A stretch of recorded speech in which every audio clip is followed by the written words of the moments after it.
ரோமர் 7ஆம் அதிகாரத்திலையும், 8ஆம் அதிகாரத்திலையும் சொல்லப்பட்டிருக்கிற வார்த்தைகள தியானிக்கும்போது, நமக்கு உண்டாகிற சிந்தனை என்னன்னா, எப்படி பாவம் என்று ஒன்று உண்டானது?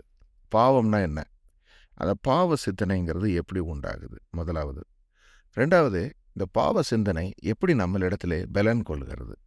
பாவ சிந்தனைங்கிறது ஒவ்வொரு மனிதனுக்குள்ளேயும் பெலன் செய்து, அதுக்கு என்ன காரணம்? அடுத்து, ஆண்டவராகிய இயேசு கிறிஸ்து எப்படி நம்மை இதிலிருந்து விடுவிக்கிறார்? அப்புறம் விடுதலை ஆன பிறகு நம்ம எப்படி அவருடைய ஆவியினால வழிநடத்தப்படுகிறோம் அப்படிங்கிற இந்த காரியங்களை இன்னைக்கு நம்ம ஆழமா தியானிப்போம். இப்போ முதலாவது தேவனுடைய 10 கட்டளைகளை பார்ப்போம். ஏன்னா கற்பனைகளை மீறுகிறதே பாவம். பாவம்ங்கிறது டிரான்ஸ்கிரஷன் என்று சொல்கிறோம். கட்டளைகள் கொடுத்திருக்கிறாரு கர்த்தர். அவைகளை மீறி நடக்கும்போது நம்ம பாவம் செய்கிறோம். இன்னொரு வகையில் இந்த பாவம் என்பதற்கான டெஃபினேட்டிவ் வேர்டு அப்படின்னு சொல்லி நம்ம பார்த்தோம் சொன்னால் மிஸ்ஸிங் த மார்க் அல்லது தேவன் நிர்ணயித்திருக்கிற அந்த அளவுகோலுக்கு நம்ம குறைவுபடுவது என்பது பாவம் என்று அதற்கு விளக்கம் கொடுக்கப்படுகிறது. அப்போது தேவன் என்ன எதிர்பார்க்கிறார் அல்லது தேவன் நம்ம இடத்திலே நாம் எப்படி நடந்து கொள்ள வேண்டும் என்று விரும்புகிறார் என்பதை நியாயப்பிரமாணமாக எழுதி கொடுக்கிறார். தன்னுடைய பிள்ளைகளாகிய இஸ்ரவேலர்களுக்கு தான் இந்த நியாயப்பிரமாணத்தை கொடுத்தார். மோசேயின் மூலமாக கொடுத்தார். யாத்ராகமத்தில் அவர்களை சந்தித்தார். அப்போது அவர்களை சந்தித்த வேளையில் கொடுக்கப்பட்ட நியாயப்பிரமாணம் இது. இந்த நியாயப்பிரமாணத்தை ஒரு புதிய கோணத்தில் நம்ம வாசிப்போம். இப்போது இந்த நியாயப்பிரமாணம் நம்ம எல்லோருக்கும் தெரியும். அதனால் நியாயப்பிரமாணம்னு சொன்ன உடனே நமக்கு மனசில் ஓகே 10 கட்டளை என்று சொல்லி தோணும். அந்த 10 கட்டளைகளையும் நம்ம அறிந்திருக்கிறோம். இப்போது இந்த கட்டளைகளில் சொல்லப்பட்ட முதல் 5 கற்பனைகள் அது தேவ அன்பை குறிப்பதாக இருக்குது என்பது நமக்கு தெரியும். தேவனிடத்தில் நம்ம முழு இருதயத்தோடும் முழு ஆத்மாவோடும் முழு மலத்தோடும் முழு மனதோடும் அன்பு கூற வேண்டும் என்று சொன்னால் இந்த 5 கற்பனைகளுக்கு கீழ்ப்படிந்து நடக்க வேண்டும் என்று கர்த்தர் சொல்கிறார். அப்போ முதல்ல அவர் சொல்லக்கூடிய கற்பனை என்ன? நான் ஒருவரே உனக்கு தேவன், என்னை தவிர வேறே தேவர்கள் உனக்கு இல்லை. அப்போது I am the lord your god என்று சொல்லும் பொழுது நம்ம பொதுவாக நம்ம நினைப்பது என்னென்னா அந்நிய தேவர்களை வழிபடுவது என்று சொல்லி. உண்மைதான், அது பழைய ஏற்பாட்டு காலத்தில் நடந்தது. ஆனால் இன்று கிறிஸ்தவர்களுக்கு அந்த பிரச்சனையை காட்டிலும் வேறு பிரச்சனை என்னன்னு சொன்னால், நிறைய விஷயங்களை நம்ம தேவனுக்கு மேலாக உயர்த்துகிறோம். பல சமயங்களில் நம்மளையே நம்ம உயர்த்துகிறோம் தேவனுக்கு மேலாக. ஏன்னா நம்மை பற்றியே நம்ம உயர்வாக எண்ணும் பொழுது நம்ம இந்த கட்டளைகளை மீறுகிறோம். அடுத்தது யாராவது ஒரு குறிப்பிட்ட ஒரு மனிதரை வி ஐடலைஸ் an இண்டிவிஜுவல். அது நம்முடைய சொந்தத்தில் நம்ம குடும்பத்தில் இருக்கலாம், அல்லது வேறு யாராவது ஒரு குறிப்பிட்ட ஒரு மனுஷனை கர்த்தருக்கு மேலே உயர்த்துறது. இதுவும் பார்த்திங்கன்னா இந்த ஐடாலட்ரி என்று சொல்லக்கூடியதான ஒரு பாவத்துக்கு உட்பட்டதாகவே இருக்குது. அடுத்தது என்னென்னா, இன்னும் நம்மளுடைய வேலையோ நம்ம வேறு ஏதாவது ஒரு காரியத்தை உயர்த்துவது. ஸோ இதுதான் பார்த்திங்கன்னா நோ அதர் காட் என்பது. நம்ம தேவனுக்கு மேலாக எதை உயர்த்துகிறோமோ அது நமக்கு ஒரு விக்கிரகமாக மாறிவிடுகிறது. அதுதான் அந்த 2வது கட்டளை. விக்கிரகத்தை நீ உண்டாக்கக்கூடாதுன்னு சொல்லும் பொழுது வானத்தின் மேலாகவும் பூமியிலும் நீரிலும் தேவனுக்கு ஒப்பாக எதையும் நீ உருவாக்கக்கூடாதுன்னு சொல்கிறாரு. அப்போது மெனி டைம்ஸ் நம்ம ஏதாவது ஒன்றை ஐடலைஸ் பண்ணி கொள்ளுகிறோம் என்பது தான். ஈவன் வசனத்தை அறிந்தவர்களும் கூட பார்த்திங்கன்னா தேவனுடைய அந்த ஹோல்சம் ட்ரூத்தை எடுத்துக்கொள்ளாமல் ஒரு குறிப்பிட்ட ஒரு வசனத்தை மாத்திரம் எடுத்துக்கொண்டு அதை ஒரு ஐடலைஸ் பண்ணிவிட முடியும். எப்படின்னு சொல்லி பார்த்திங்கன்னா, ஒரு உதாரணத்துக்கு சொல்கிறேன். இப்போ பழைய ஏற்பாட்டு காலத்தில் ஆண்டவர் ஈப்போடு அப்படின்னு ஒன்று கொடுத்தார். ஏப்போது என்று சொல்லக்கூடியது அது ஒரு குறிப்பிட்ட ஒரு காரியத்தில் தேவனிடத்தில் விசாரிப்பதற்கு கொடுக்கப்பட்ட ஒரு சாதனம். அந்த ஈப்போடையே என்ன செய்ய முடியும், அவங்க கொஞ்ச நாள் அதை ஐடலைஸ் ஆக்கிட்டாங்க. ஒரு குறிப்பிட்ட ஒரு ஏப்போதை அவங்க ஒரு விக்கிரகமாக மாற்றினதை பார்க்குறோம். அதே மாதிரி மோசேக்கு சொன்னார், இந்த மாதிரி ஒரு வெண்கல சர்ப்பத்தை உண்டு பண்ணு அப்படின்னு சொல்லி தேவன் சொன்னார். அது எதுக்காகன்னா அந்த குறிப்பிட்ட நேரத்தில் அதை பயன்படுத்துவதற்கு. ஆனால் அதையே இஸ்ரவேலர்கள் அது ஒரு ஐடலாக மாற்றிட்டாங்க. இப்போ அதே மாதிரி கிறிஸ்தவர்களாகிய நம்மளும் ஒரு குறிப்பிட்ட ஒரு அனுபவத்தையோ ஒரு குறிப்பிட்ட ஒரு தேவ மனுஷனையோ அல்லது ஒரு குறிப்பிட்ட ஒரு டாக்டரினையோ ஐடலைஸ் பண்ணி நம்ம அதில் சிக்கிக்கொள்ள முடியும். இப்போ இது எல்லாமே வந்து பார்த்தீங்கன்னா, நம்ம காத்துக்கொள்ள வேண்டிய விஷயங்கள்ல ஒன்றாக இருக்குது என்று சொல்லி ஒரு புதிய கோணத்தில இத நம்ம காண்கிறோம். அடுத்தது என்னன்னா, தேவனுடைய நாமத்தை வீணிலே வழங்காதே என்று சொல்லக்கூடிய கற்பனைய, நம்ம வந்து ஆண்டவருடைய பேர ஐடியலா யூஸ் பண்ணக்கூடாது அப்படின்னு தானே அத டெரிவேஷன் பண்றோம். ஆனா, உண்மை என்னன்னா, பல முறை வந்து கர்த்தர் சொன்னாருன்னு சொல்லி நம்ம நெறைய விஷயங்கள வந்து நம்ம சொல்றோமே, அது உண்மையிலேயே தேவனிடத்திலிருந்து வந்ததா? நெறைய முறை வந்து நம்ம அந்த மாரி பயன்படுத்துறோம். அது எல்லாமே தேவனுடைய நாமத்தை வீணிலே வழங்குவது தானே. நான் கர்த்தருக்கு பொதுவா சொல்றேன்னு சொல்லி சொல்றது, ஒரு ஃபால்ஸ் ப்ராமிஸு. ஏதாவது ஒண்ணுல வந்து அவருடைய நாமத்தை வந்து நம்ம பரிசுத்த குலைச்சலாக்குவது. இந்த மாதிரி வந்து நம்மளுடைய சுய நோக்கத்துக்காக, நம்மை நாம நீதிமானா காட்டிக் கொள்வதற்கு, தேவனுடைய நாமத்தை பயன்படுத்துவது என்பது, அவருடைய நாமத்தை வீணிலே வழங்குவது என்று சொல்லி பார்க்கிறோம். அடுத்தது ஓய்வு நாளை பரிசுத்தமாய் அனுசரிப்பதை குறித்து நம்ம முன்பு தியானித்திருக்கிறோம். யூடியூப்ல இருக்குது. அதில நம்ம பார்க்கிறோம், அதில தேவன் என்ன சொன்னாரு? ஓய்வு நாளிலே நன்மை செய்வது நியாயம்தான் என்று சொன்னாரு. அப்போ ஓய்வு நாள்ல நன்மை செய்ய நம்ம மறக்கும் பொழுது, தவறும் பொழுது, இந்த ஓய்வு நாளை பரிசுத்த குலைச்சலாக மாற்ற பாவத்துக்கு நம்ம உள்ளாகிறோம். அப்போ அந்த ஓய்வு நாள் என்பது அதற்கென்று கொடுத்தாரு. கர்த்தரிடத்தில அன்பு கூர்ந்து யாருக்காவது நம்ம போய் நன்மை செய்யணும். நம்ம வந்து ஏதாவது ஒருத்தருக்கு ஏதாவது கொடுப்பதோ, ஃபிசிக்கலா ஹெல்ப் பண்றதோ, அல்லது வந்து அ ஸ்பிரிச்சுவலா பிரேயர் மூலமா ஹெல்ப் பண்றதோ, ஏதாவது ஒன்றை நன்மை நம்ம செய்யணும் என்று சொல்லி, நன்மை செய்யாம இருக்கக்கூடாது என்பதை காணக்கூடிய நாளாக அது இருக்குது. ஆனா, அந்த நாளையும் நம்ம வந்து வேலை நாளாக்கி, அன்னைக்கும் வந்து நம்ம வேலைக்கு போறதோ, அல்லது அந்த நாள்ல உட்காந்து நம்ம சுயத்துக்காக ஏதாவது செய்து கொண்டே இருக்கிறதோ, இந்த மாரி நம்ம செஞ்சோம்னா, அதை வந்து நம்ம பரிசுத்த குலைச்சலாக்குகிறோம் என்பதை மறந்து விடுகிறோம். அப்புறம் வந்து தகப்பன் தாயை கனம் பண்ணுவாயாக என்று சொன்ன கற்பனையையும் நம்ம மீறுகிறோம். என்னன்னு சொல்லி பார்த்தா, we don't honour our parents many times வந்துட்டு due to many other priorities we deprioritize them என்று சொல்லி, அதிலேயும் பார்த்தீங்கன்னா, உன்னுடைய தேவனாகிய கர்த்தர் உனக்கு கொடுத்த ஆயுசு நாட்களை நீட்டிக்கணும்னா, இதை செய்யணும்னு சொல்றாரு. அப்போ இது பேரண்டல் லவ் அப்படிங்கிறது நேச்சுரலா நம்ம தேவனிடத்தில அன்பு கூரும் பொழுது, நம்ம என்ன செய்கிறோம்? தேவன் நமக்கு கொடுத்த தகப்பன், தாய் நம்ம வந்து அன்பு கூறுகிறோம் என்பதும் இதில உண்டான ஒரு காரியம். ஸோ இதெல்லாம் வந்து முதல் 5. அடுத்த 5 கட்டளைகள பார்க்கும் பொழுது, இந்த நம்மை போல நம்முடைய அயலானை நேசிக்கும்போது, அயலானுக்கு விரோதமாக பொய் சொல்லுதல் வராது. பலமுறை நம்ம வந்து ஒரு ஒயிட் லைஸ் அப்படின்னு சொல்லக்கூடியதா, கேஷுவலா சொல்லுவோம். ஒரு விஷயத்த வந்து ஆமா அது அப்படித்தான் அப்படின்னு சொல்லி ஏதாவது ஒரு காரியத்த குறிச்சு நாமளா வந்து சொல்லக்கூடியது. இன்னொருத்தங்கள பத்தி எடுத்துக்கட்டி எதையாவது ஒண்ண சொல்றது. நமக்கு தெரியாத ஒன்றை பற்றி பேசுவது. இவைகளும் கூட பொய் தானே! இல்லையா?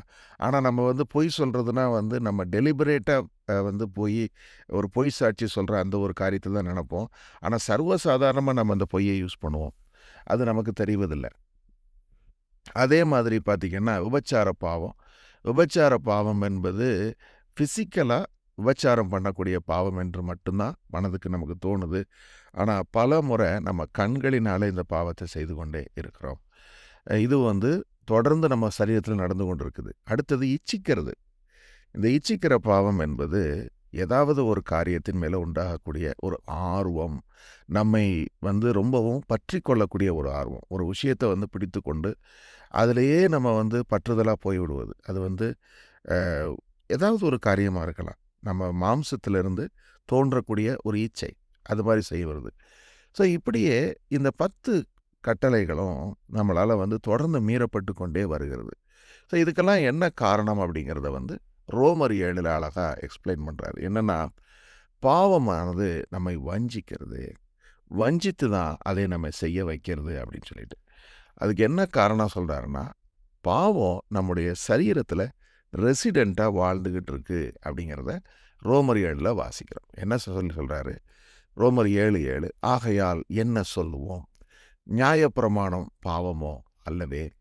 பாவம் இன்னதென்று நியாயப்பிரமாணத்தினால் நான் அறிந்தேனே அன்றி மற்றபடி அறியவில்லை.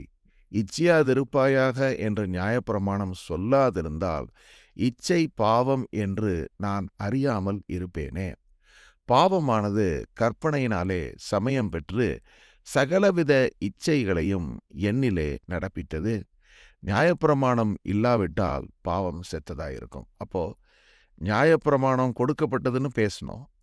அந்த நியாயப்பிரமாணம் கொடுக்கப்பட்டதுனால தான் எது பாவம் என்பது நமக்கு தெரிந்தது. அது நல்ல விஷயந்தான். ஏன்னா தேவன் அதுக்காக தான் கொடுத்தாரு. ஆனால் நல்ல விஷயம் எப்படி நமக்கு தீமையாக மாறுச்சுன்றது சொல்கிறாருன்னா, எனக்குள்ள சரீரத்தில் பாவம் இருந்ததுனால அது என்ன செஞ்சுது, இந்த சரீரத்தில் இருந்த பாவத்தை இந்த நியாயப்பிரமாணம் எக்ஸ்போஸ் பண்ணிருச்சு. அது ஒரு டயக்னாஸ்டிக்ஸ் கருவி போல. எனக்குள்ள பாவம் இருந்துச்சு. ஒரு மனிதனுக்குள்ள ஒரு நோய் இருக்குது அப்படின்னா, அந்த நோய் கண்டுபிடிக்கப்படுற வரைக்கும் அது வெளியில் தெரியாது இல்லையா? அதே மாதிரி நம்ம சரீரத்துக்குள்ளே பாவம் இருந்து கொண்டே இருந்திருக்குது. அதை டயக்னோஸ் பண்ணுறக்கூடிய ஒரு கருவியாகத்தான் நியாயப்பிரமாணம் வந்தது. அந்த நியாயப்பிரமாணத்தை கொண்டு வந்த உடனே தான், ஓஹோ, இவ்வளவு பாவம், பொய் சொல்லக்கூடாதுன்னு கற்பனையில் போட்டிருக்கு. ஆனால் எவ்வளவு சர்வசாதாரணமாக பொய் சொல்கிறோம். அப்போ அந்த பொய் சொல்கிற நேச்சர் எங்கேருந்து வந்துச்சு? அப்போ அந்த இயல்புக்கு நம்ம போய் விடுகிறோம். அப்போ அந்த இயல்பு என்பது சர்வசாதாரணமாக நம்ம சரீரத்திலேருந்து வரக்கூடிய ஒரு காரியம். இதை நம்ம அநேக முறை ஓவர்லுக் பண்ணுறோம். ஏன்னா பாவம் பண்ணுற மற்றவங்களை யாராவது பாவின்னு சொன்னால் ஒத்துக்கொள்ள மாட்டோம். காரணம் என்னென்னா, நான் பரிசுத்தமாக இருக்கிறேன்னு நம்ம நினைக்கிறோம். உண்மை என்னென்னா, நம்ம சரீரத்தில் சர்வசாதாரணமாக இந்த சுபாவம் இருக்குது. இப்போ நம்ம பொய் சொல்கிறத கூட விட்டுருவோம். இன்னும் நன்மை செய்கிறத எடுத்துக்கொள்வோம். வேதத்தில் என்ன வாசிக்கிறோம்? ஒருவனுக்கு நம்ம நன்மை செய்ய அறிந்தவனாக இருந்தோம், அதை செய்கிறவர்களுக்கு நம்ம செய்யாமல் இருந்தோம்னா அது பாவம் என்று போட்டிருக்கு. அப்போ எத்தனை முறை நம்ம நன்மை செய்ய தவறுகிறோம்? யோசித்து பார்ப்போம். நமக்கு நன்மை செய்கிறதுக்கு ஆப்பர்ச்சுனிட்டி இருக்கும். ஆனால் அதை நம்ம செய்ய மறுத்து விடுவோம். அதை செஞ்சால் செய்யணுங்கிறது நமக்கு தோணும். ஆனால் அதை செய்ய மாட்டோம். அப்போது செய்கிற நன்மை, செய்யணும்னு விரும்புகிற நன்மையை செய்ய மாட்டோம். ஆனால் செய்யக்கூடாதுன்னு நினைக்கிற தீமையை தொடர்ந்து செஞ்சிட்டே இருப்போம். உதாரணமாக காசிப் பேசக்கூடாதுன்னு நினைப்போம். மற்றவங்கள பற்றி பேசக்கூடாது அனாவசியமாக, எதுக்கு நம்ம பேசணும்னு நினைப்போம். ஆனால் ஒருத்தரை பார்த்த உடனே ஆட்டோமேட்டிக்காக நம்ம காசிப் வந்துடும் வாயில். டக்கு டக்கு டக்குன்னு இன்னொருத்தரை பற்றி பேச ஆரம்பிச்சிடுறது. ஒருத்தர் நல்லா இருக்கீங்களா கேட்டால் அடுத்த நிமிஷமே அடுத்தவங்களை பற்றி பேச ஆரம்பிச்சிடும். அப்போ இதெல்லாம் ரொம்ப சர்வசாதாரணமாக சரீரத்திலேருந்து வருதுங்கிறது தான் பவுல் இங்கே அழகாக சொல்கிறாரு. என்னென்னா, பாவம் நம்மை வஞ்சிக்குது. வஞ்சிக்கிறதுங்கிறதுனா ஏமாத்துது. சரீரத்தில் நமக்கு உள்ளே உட்காந்துக்கிட்டு நம்ம செய்யக்கூடாதுன்னு நினைக்கிறத செய்ய வைத்து கொண்டே சொல்கிறாரு. பாவமானது கற்பனையினாலே சமயம் பெற்று சகலவித இச்சைகளையும் என்னிலே நடப்பித்தது. நியாயப்பிரமாணம் இல்லாவிட்டால் பாவம் செத்துதான் இருக்கும். அப்போது சரீரத்தில் அது நடப்பித்தது எப்படின்னு சொன்னால், என்னை வஞ்சித்து நடப்பித்தது. நான் செய்யக்கூடாதுன்னு நினைக்கிறத செய்யும்படி என்னை வஞ்சித்து கொண்டே இருக்குதுன்னு சொல்லிட்டு, அதுக்கு நியாயப்பிரமாணம் ஒரு காரணமாக மாறிடுச்சு.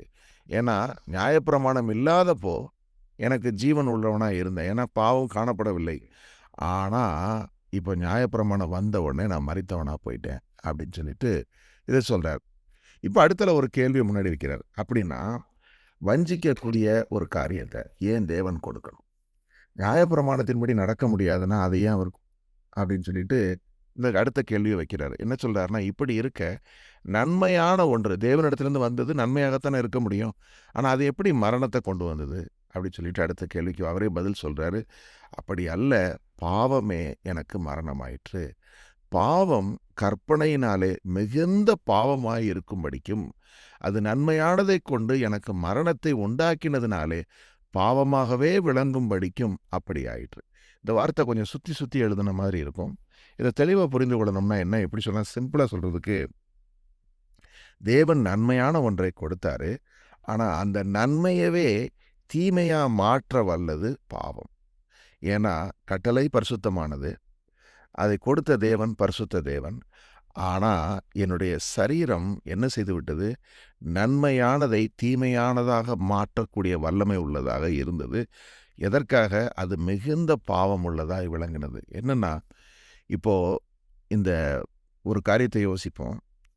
நோவாவின் காலத்தில் பேழையை உண்டு பண்ணு என்று சொல்லி கர்த்தர் சொன்னார் இல்லைங்களா? அப்போது அந்த பேழையை உண்டு பண்ண நாளில் நோவாவுக்கோ கர்த்தருடைய பார்வையில் கிருபை கிடைத்தது, மற்ற யாருக்கும் கிருபை கிடைக்கல. அப்போது ஃபுல் உலகம் ஒரு சைடு, எல்லா மனிதர்களும் என்ன செய்கிறாங்க? மிகுந்த பாவத்தில் வாழ்ந்து கொண்டிருக்கிறாங்க. ஆனால் நோவா அந்த மாதிரி இல்லை. கர்த்தருடைய பார்வையில் எப்படி கிருபை கிடைத்தது? அவர் தேவனுடைய பார்வையில் நீதிமானாய் இருந்தார். அப்போ அந்த நீதியாய் நடக்க வேண்டும் என்கிற எண்ணம் அவருக்குள்ளே இருந்தது. இப்போது அவர் மட்டும் காப்பாற்றப்பட்டார், மற்ற எல்லோருமே அழிக்கப்பட்டாங்க. இப்போ அழிக்கிறதுக்கு முன்னாடி நோவா என்ன செய்கிறாரு? தேவனிடத்திலிருந்து தான் பெற்றுக்கொண்ட அந்த நீதிய மற்றவர்களுக்கு பிரசங்கித்தார். அவங்க எல்லாருக்கும் இப்படிப்பட்ட வாழ்க்கைய வாழாதீங்க, வாழாதீங்கன்னு சொல்லி பிரசங்கம் பண்ணார். எத பிரசங்கித்திருப்பாருன்னு நீங்க நினைக்கிறீங்க? இந்த நியாயப்பிரமாணத்தை தான் பிரசங்கித்திருக்க வேண்டும். இந்த மாரி நியாயப்பிரமாணத்தின்படி நம்ம வாழ்ந்தோம்னா, நம்ம மரித்து போயிடுவோம். அதனால அப்படி நீங்க வாழாதீங்க என்று சொல்லி பிரசங்கித்திருக்க வேண்டும். அத அவங்க கேட்கவில்லை. ஆனா, இந்த நியாயப்பிரமாணத்தின்படி எல்லாம் நோவா நடந்திருக்கிறாரு. அதனால அவர் நீதிமானாக காக்கப்பட்டார். ஆனா, அப்போ நியாயப்பிரமாணம் அவருக்கு கொடுக்கப்படவில்லை. சரி. ஆனா, பின்பு நம்ம பார்க்குறோம் இஸ்ரவேலர்களுக்கு தேவன் அதை கொடுத்தார். இப்ப கொடுத்த பிறகு என்ன நடக்குது? இஸ்ரவேலர்கள் அதை பெற்றுக்கொண்டாங்க. அவங்க எகிப்துல வாழ்ந்த காலத்திலேயும் இந்த பாவம் அவங்களுக்குள்ள இருந்தது. ஆனா, அந்த நாட்கள்ல தேவன் அந்த பாவத்தை எண்ணவில்லை என்று பார்க்கிறோம். இந்த பாவத்தின் நிமித்தம் அவங்கள நியாயம் தீர்க்கல. அவங்களுடைய வாழ்க்கை அதே மாரி தான் போய்க்கிட்டு இருந்தது. ஆனா, வனாந்தரத்துக்கு வந்த பிறகு, இந்த நியாயப்பிரமாணத்தை கொடுத்த பிறகு, என் கட்டளைகளின்படி நடப்பார்களோ, மாட்டார்களோ என்று சொல்லி, இனி நான் கவனிப்பேன் என்று சொன்னார். காரணம் என்ன? உடன்படிக்கை பண்ணிட்டார். இரத்தத்தினால உடன்படிக்கை பண்ணிட்டாரு. அந்த பண்ண உடன்படிக்கையின்படி அவர்கள் அந்த நியாயப்பிரமாணத்தை கைக்கொள்ள வேண்டும். இப்பந்தான் பிரச்சனை ஆரம்பிக்குது.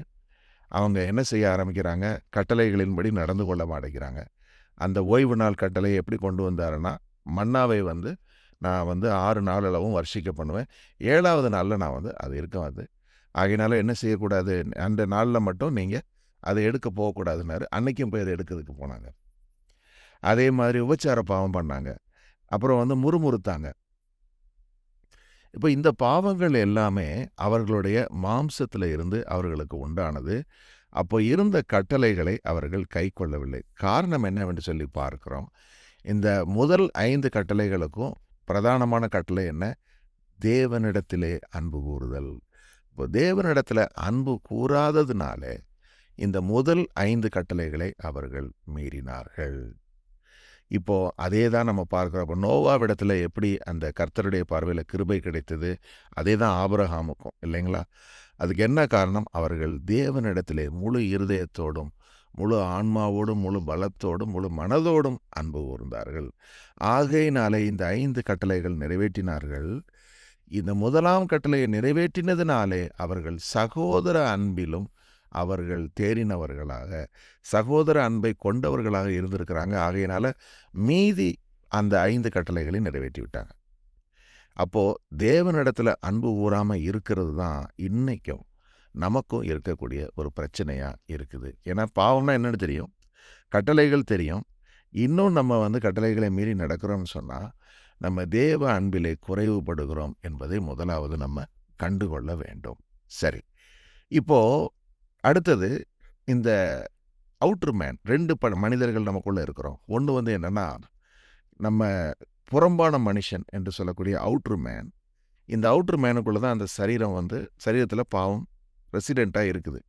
ஆனா இன்னர் மேன்னு ஒருத்தன் இருக்கிறாங்கிறத பவுல் எக்ஸ்பிளைன் பண்றாரு. என்ன சொல்றாருன்னா, ரோமர் 7:22 சொல்றாரு, உள்ளான மனுஷனுக்கு ஏற்றபடி தேவனுடைய நியாயப்பிரமாணத்தின் மேல பிரியமா இருக்கிறேன். ஆனா என்னுடைய மனதின் பிரமாணத்திற்கு விரோதமாக போராடுகிற வேறொரு பிரமாணத்தை என் அவயவங்களிலே இருப்ப காண்கிறேன். அது என் அவயவங்களில் உண்டாயிருக்கிற பாவ பிரமாணத்துக்கு என்னை சரியாக்கி கொள்ளுகிறது. அப்போ கட்டளைகள் எல்லாம் காணும் பொழுது இது நல்லது என்று ஒத்துக்கொள்கிறோம். அது எப்படி ஒத்துக்கொள்கிறோம்னா, உள்ளான மனுஷன் இருக்கான் இல்லையா, அவனுக்குள்ள தோணுது அதுதான் மனசாட்சின்னு சொல்லுவோம். நிறைய முறை நம்ம சொல்றது மனசாட்சின்னு சொல்றது இந்த இன்னர் மேன் தான். அதில் சொல்லும்போது ஆமாம் இதெல்லாம் கரெக்டுன்னு சொல்லுவோம். ஆனால் நடந்து கொள்ளும் பொழுது நம்முடைய பிஹேவியர் என்ன செய்யுது? புறம்பான மனுஷனாலே கண்ட்ரோல் பண்ணப்படுது. அதனால் என்ன செய்து விடுகிறோம்? இந்த மனதில் பிரமாணத்துக்கு விரோதமான ஒரு பிரமாணத்தையே நம்ம செய்து கொண்டிருக்கிறோம். இப்போ அடுத்த கேள்வி வைக்கிறார், யார் இந்த நிர்பந்தமான இருக்கிற இந்த மனுஷனாக இருக்கிற என்னிடத்துல இருந்து என்னை விடுதலை ஆக்குவார் என்று சொல்லிட்டு ஒரு கேள்வியை கேட்டுட்டு அடுத்தது சொல்றாரு, எப்படி ஆண்டவராகிய இயேசு கிறிஸ்து அவரை கொண்டு தேவன் என்னை விடுவித்தார் என்று இங்கே சொல்றாரு பாருங்க. அப்போ அதில் வாசிக்கிறோம், அது எப்படி எனில் ரோமர் 8:3 மாம்சத்தினாலே பலவீனமாயிருந்த நியாயப்பிரமாணம் செய்யக்கூடாததை தேவனே செய்யும்படிக்கு தம்முடைய குமாரனை பாவ மாம்சத்தின் சாயலாகவும் பாவத்தை போக்கும் பலியாகவும் அனுப்பி மாம்சத்திலே பாவத்தை ஆக்கினைக்குள்ளாக தீர்த்தார். அப்போ தேவன் என்ன செய்கிறாரு? குமாரனாகிய இயேசு கிறிஸ்துவை பாவ மாம்சத்தின் சாயலாக அனுப்பினார். உங்களைப் போலவும் என்னைப் போலவும் அவர் மாம்சத்திலே ஒரு மனிதனாக வந்தார் இல்லையா? அப்படி வந்தப்போ அவர் எப்படிப்பட்டவராக இருக்கிறார்? நம்மை போல பாவ மாம்சத்தின் சாயல், ஆனால் பாவத்தை அறியாதவர். அதனால தான் அவர் பாவத்தை போக்கக்கூடிய ஒரு பலி. இப்போ மாம்சத்தில் இருந்த கிறிஸ்துவை சத்துருவாகிய சாத்தான் வஞ்சிக்க முயற்சி செய்தான். அந்த நேரத்தில் எல்லாம் அவர் தேவனுடைய வார்த்தையினாலே அவனை வெற்றி கொண்டார் என்று சொல்லி பார்க்கிறோம். அதே மாதிரி பிதாவுக்கு மரண பரியந்தம் கீழ்ப்படிந்தார். அதற்கு என்ன காரணம்? அவர் தேவனிடத்திலே முழுமையாக அன்பு கூர்ந்தார். சொல்றார், நான் இந்த அவருடைய கட்டளைகளை கை கொள்வதனால அவர் என்னை தனியே இருக்க விடவில்லை. அதுக்கு என்ன காரணம்? அந்த அன்பு. பிதாவும் குமாரனும் ஒன்றாக இருந்தார்கள் என்று சொல்லி பார்க்கிறோம். அந்த மாதிரியான ஒரு அன்பு, அதன் மூலமாக பாவம் அவரை வெற்றி கொள்ளவே இல்லை. அதனாலே அவர் தன்னை பலியாக கொடுத்தப்போ பாவத்துக்கும் ஒரு தண்டனையை கொடுத்துட்டார். சரி, இப்போ ஒரு காரியம்.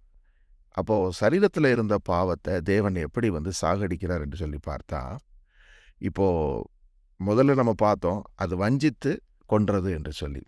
இப்போ கிறிஸ்துவாகிய தேவனை, ஆண்டவராகிய இயேசு கிறிஸ்துவை இந்த பாவத்தால் வஞ்சிக்க முடியவில்லை. ஆனால் என்ன ஆகிவிட்டது என்று சொன்னால், அவரை சிலுவையில் அறைந்து கொலை செய்தார். பாவம் செய்யாத அவரை கொலை செய்ததன் மூலமாக அவர் பலியான அந்த நிகழ்ச்சி இருக்குது இல்லையா, அது பாவத்துக்கு ஒரு தண்டனையை கொண்டு வந்துருச்சு. இப்போ ஒரு சின்ன ஒரு ஃப்ளிப் சைடு இப்படி யோசித்து பார்ப்போம். ஒவ்வொரு மனிதனும் பாவம் செய்தான், பாவத்தினாலே மரணம் வந்தது. பாவத்தின் சம்பளம் மரணம். அப்போ மரணம் நீதியாகவே இருந்திருக்குது. ஏன்னா பாவத்தினால தானே மரணம் வந்தது. தேவனுடைய வார்த்தையின்படி தானே நீ சாகவே சாவாய் என்று சொன்னார். அதன்படி தான் மரணம் ஒவ்வொரு மனிதனையும் ஆளுகை செய்தது. அது நீதியான ஒரு காரியமாகவே இருந்திருக்குது. ஆனால் ஆண்டவராகிய இயேசு கிறிஸ்துவுக்கு வந்த மரணம் அது அநீதியானது. ஏன்னா அவர் தேவனுடைய பார்வையில் குற்றமற்றவராக இருந்தார். அவரை கொலை செய்தார்கள். அப்போ அவருக்கு வந்த அந்த மரணம் அநீதியானது. இப்போ அந்த அநீதியான அந்த மரணத்தை அவர் நீதியாக ஆக்கினைக்குட்படுத்துகிறார். எப்படின்னு சொன்னால், நம்ம பார்க்குறோம், அவர் 3ஆம் நாளில் உயிர் தெழுகிறாரு. கிறிஸ்துவை உயிரோடு எழுப்பின ஆவியானவர் என்ன செய்வார்? சாவுக்கு ஏதுவான நம்முடைய சரீரங்களையும் உயிரோடு எழுப்புவார் என்று சொல்லி. அப்போது இயேசு கிறிஸ்து மரணத்தால் கட்டப்பட முடியாதபடி அவருக்குள்ளே இருந்த ஆவியானவர் என்ன செய்கிறார்? அவரை உயிரோடு எழுப்பினார். அதற்கு பிறகு அவர் என்றென்றும் இனி மறியாமல் இருக்கிறாரு. அந்த கிறிஸ்து இப்போ நம்மளை என்ன செய்கிறாருன்னா, இந்த மாம்ச சிந்தனையிலிருந்து விடுவிக்கிறாரு என்று சொல்லி பார்க்கிறோம். என்னன்னா, எப்போ நம்ம இயேசு கிறிஸ்துவை விசுவசித்து பாவத்துக்காக நம்ம மறிக்கிறோமோ, அப்போ நம்முடைய அவுட்ரு மேன் ஹாஸ் பீன் டைட். அதே நேரத்தில் நம்ம உள்ளான மனுஷனில் நம்ம பலப்படுகிறோம். ஆனால் அதே நேரத்தில் நம்ம என்ன புரிந்து கொள்கிறோம்னா, இந்த 3 காரியங்களை மறந்து விடக்கூடாது. மாம்சத்தின்படி நடக்கிறவர்கள் மாம்சத்துக்குரியவற்றை சிந்திப்பாங்க. ஸோ இன்னுமே நம்ம மறிச்சிட்டோம், கிறிஸ்துவுக்குள்ளாக மறிச்சிட்டோம், உயிரோடு எழுந்துட்டோம். ஆனால் இன்னும் நமக்குள்ளே ஏன் பாவ சிந்தனை வருதுன்னா, நம்ம புரிந்து கொள்கிறோம், மாம்சத்துக்குரியவைகளை நம்ம சிந்திப்பதனால தான் பாவ சிந்தனைகள் மீண்டும் வருது. ஏன்னா நம்ம எப்போ மரித்தோமோ, கிறிஸ்துவுக்குள்ளாக மரித்தோமோ, அப்பொழுதே இந்த மாம்சத்தின்படி நடக்க வேண்டிய நிர்பந்தம் நமக்கு கிடையாது. We are not forced to obey sin. அப்போ எனக்குள்ள பொய் சொல்ல வேண்டும் என்ற நிர்பந்தமோ அல்லது விபச்சாரம் செய்ய வேண்டும் என்ற நிர்பந்தமோ ஏற்பட முடியாது. ஏன்னா அது எல்லாவற்றையும் ஆக்கினைக்குள்ளாக தீர்த்துட்டார். அப்போது நான் தான் அந்த சிந்தனைக்கு இடம் கொடுக்குறேன் என்பதை நம்ம அறிந்து கொண்டு நம்ம என்ன செய்ய சொல்கிறாரு? ஆவியில் நடக்கணும். அதுக்கு தான் அடுத்த 8 9 சொல்கிறாரு, தேவனுடைய ஆவி உங்களில் வாசமாய் இருந்தால் நீங்கள் மாம்சத்துக்கு உட்பட்டவர்களாய் இராமல் ஆவிக்கு உட்பட்டவர்களாய் இருப்பீர்கள். கிறிஸ்துவின் ஆவி இல்லாதவன் அவருடையவன் அல்ல. அப்போ தேவனுடைய ஆவியினாலே நம்ம நடத்தப்படும் பொழுது தான் நம்ம என்ன செய்து கொள்வோம்? நம்ம பாவத்துக்கு கடனாளிகள் இல்லைன்னு ஏற்கனவே பார்த்துட்டோம். தேவ ஆவியினாலே வழி நடத்தப்படுவோம். அப்பொழுது நம்ம தேவனுடைய புத்திரராக இருப்போம். அடிமைத்தனத்தின் ஆவியை தேவன் நமக்கு கொடுக்கவில்லை. அப்பா பிதாவே என்று கூப்பிடுகிற புத்திர சுவிகார ஆவியை தேவன் நமக்கு தந்தார் என்று சொல்லி. அப்போ நீங்களும் நானும் நமக்குள்ளே ஆண்டவராகிய இயேசு கிறிஸ்து வாசம் செய்கிறாரா என்பதை மாத்திரம் காண முதலாவது நம்ம செய்யணும். அப்படி செய்யும் பொழுது நம்ம என்ன செய்வோம்? உள்ளான மனுஷனில் அவர் நம்மை பலப்படுத்துவார். உள்ளே இருந்து அந்த சத்தம் கேட்கும், இதிலே நடந்து கொள்ளுங்கள் என்று சொல்லக்கூடிய சத்தம் உண்டாகும். அப்போந்தான் இந்த புறம்பான மனுஷன்லேருந்து நம்மளால் விடுதலையாக முடியும். இல்லைன்னு சொன்னால் மறுபடியும் நம்ம அந்த புறம்பான மனுஷன்லே யோசிப்போம். உள்ளான ஆவியானவர் சொல்வதை கேட்காம நம்ம சுய சித்தத்தில் நடக்கும் பொழுது மீண்டும் பாவம் செய்வதற்கு நம்ம இடறி விழுவதற்கு வாய்ப்புகள் இருக்குது. ஆமென்.